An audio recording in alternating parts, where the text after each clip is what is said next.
Have you ever laid awake at night replaying conversations with someone you care about, wondering how things fell apart? Maybe it's your adult child, a sibling, a spouse, or a close friend. You might replay the words, the tone in which you spoke the last time, maybe the tension, and then you might be asking yourself, will this ever get better? If that sounds familiar, I just want you to know that you're not alone. Thousands and thousands of people experience the pain of conflict and estrangement every day from someone they loved. We can feel so stuck and unsure of what to do next. But the good news is that no matter how much time has passed, there are steps you can take to rebuild these bridges and really try to understand each other. So not just with your adult child, but really with anyone that you're struggling to connect with. In today's video, I want to explore 5 powerful ways to resolve conflict. They're very practical, actionable steps, whether you're navigating challenges with your adult child, like I said, or a family member, or anyone else in your life. So let's dive in.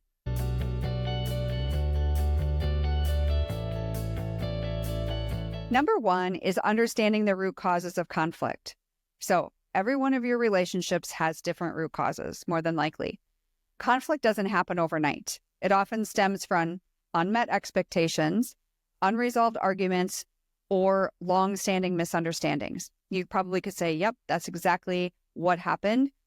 A lot of times our expectations go without saying, right? People aren't telling you they're unmet until somebody blows a gasket or there's a conflict. You might need to put yourself in the situation of the other person and saying, what might the other person be experiencing? It's not about agreeing with their perspective, but you have to acknowledge they might be carrying their own pain or frustration. Your son or daughter might feel unheard, or your sibling might feel overlooked, even if that was not your intention. When we can recognize different feelings that someone else might have, getting outside of ourselves, that is the first step towards bridging a gap in any relationship. It doesn't matter what it is. Number 2 is the power of accountability. A lot of people don't want accountability, but when we can take responsibility for our role in the relationship, that's one of the most transformative things that you can do. Accountability isn't about blaming yourself. It doesn't mean you did everything wrong. It's just about owning the moments where maybe you unintentionally caused some hurt. And so you could even say, you know what? I realize I may not have always responded the way you needed me to, and I'm sorry for that. It could be as simple as that sometimes. I'm not saying that is the end-all be-all for every single relationship, but that is huge. It's just humility. It opens the door for healing, whether you're speaking to your adult child or your spouse or a friend, right? So sometimes there's age gaps, sometimes there's not. Accountability, I think a lot of times we view that as a weakness, but really it isn't a weakness. It's actually strength and growth. For those of you moms who are dealing with estrangement, when you are ready to take that next step towards taking care of yourself during this difficult time, if you're looking for a lifeline and you're committed to finding peace and support, then I want to explore how I can help. I have a discovery call. It's a 30-minute consultation. It's not a coaching call. Spots are limited, so please only sign up if you're serious about prioritizing your own well-being. And if not, you can just take that link and set it away for when you are ready. I look forward to talking to you at that time. And number 3 is empathy and active listening. We all need to get better at this. Think about a time when someone really listened to you.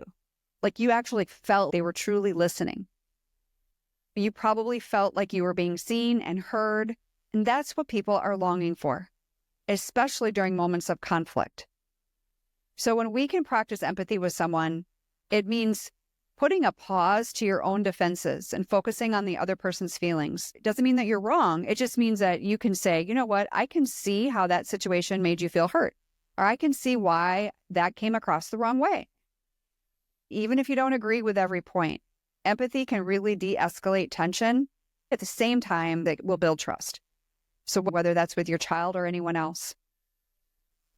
Number 4 is the boundaries.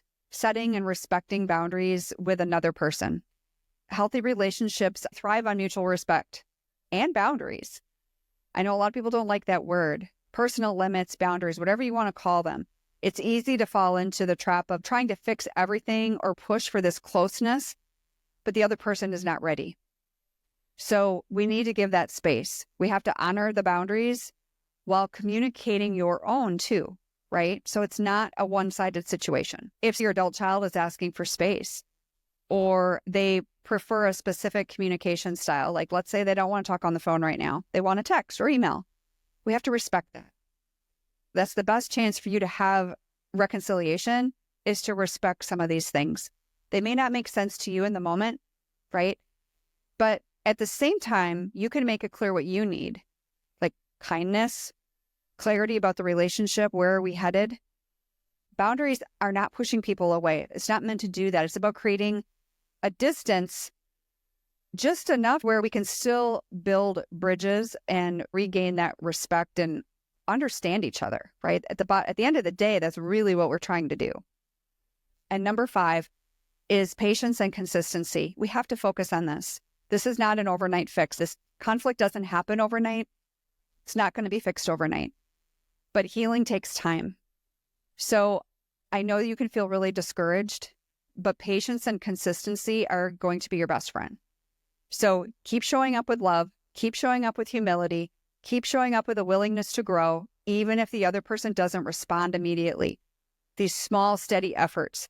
There's several moms in my coaching group right now who are navigating this small, little, steady efforts, and they will create a ripple effect of trust and healing over time. I know they will. I see it time and time again. So again, whether this is your child, your spouse, your friend, we have to have patience to restore the connection. Conflict resolution is not about perfection. It's about taking these intentional steps towards understanding and connection. And so while focusing on these 5 points that I mentioned, you're giving yourself a relationship, and you're giving yourself the relationship that can have a chance to actually grow, right? So again, these principles don't just apply to one person. These literally apply to everybody in your world, anyone you have conflict with. I hope that helps you. I'll see you in the next episode. God bless.